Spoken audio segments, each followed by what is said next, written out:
Yahya Jammeh, president of the Gambia, surprised his critics by accepting defeat after 22 years in power, though he now says he will contest the result. Known for walking around with his trademark prayer beads and a stick, he was reputed to be one of the world's most eccentric and ruthless leaders. Born in May 1965, he came to power in 1994 as a 29-year-old army lieutenant in a country portrayed in tourist brochures as an idyllic holiday destination.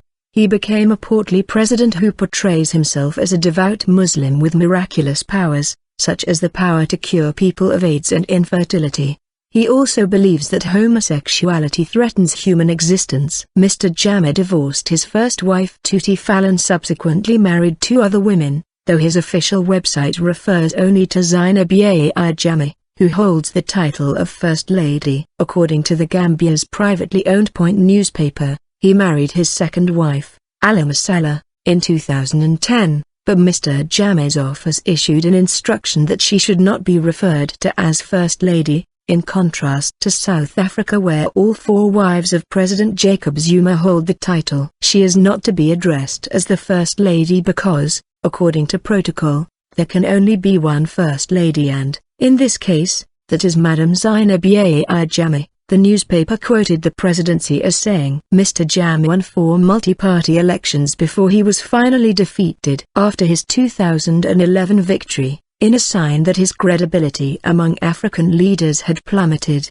the regional body, the Economic Community of West African States, ECOWAS, refused to endorse his victory, saying voters and the opposition had been cowed by repression and intimidation. His decision to withdraw from the Commonwealth in 2013, which had been pushing for reforms in the tiny West African state, was a further sign of Mr Jammeh's growing isolation. Rule for a billion years. My fate is in the hands of Almighty Allah, he told the BBC. I will deliver to the Gambian people, and if I have to rule this country for 1 billion years, I will, if Allah says so. Mr Jammeh said he was not bothered by the criticism of human rights groups. I will not bow down before anybody, except the Almighty Allah, and if they don't like that they can go to hell, he said. Executions. Mr Jammeh is known for expressing bizarre views. In 2007, he claimed that he could cure AIDS with a herbal concoction, a view condemned by health experts. Later,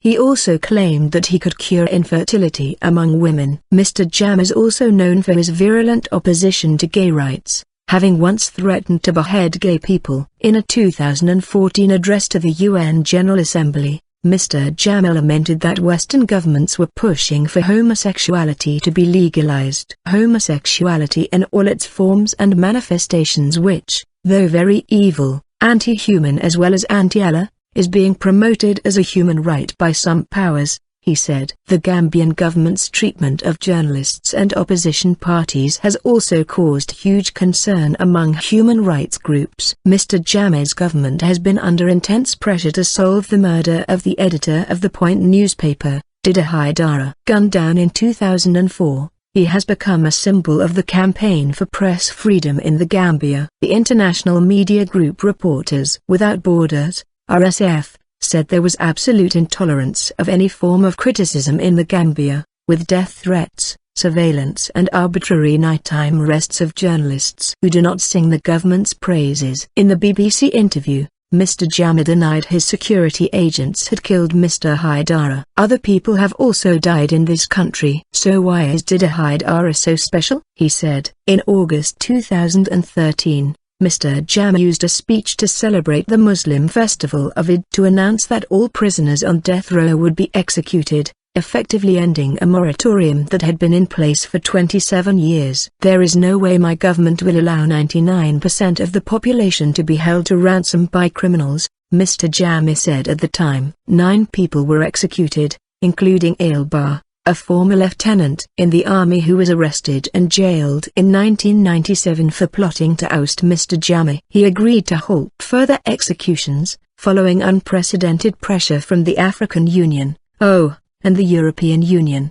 EU. His defeat came as a huge surprise, given that he ran one of the most feared intelligence agencies in Africa, with its tentacles spread across the country, so much so that until the election, People in cities and villages feared speaking ill of the man who is officially referred to as His Excellency Sheikh Professor Al-Haji Dr. Yahya Jammeh Babali Manza. In 2015, he added the title Babali Manza, a Mandinka language honorific which can be translated as Chief Bridge Builder or Conqueror of Rivers.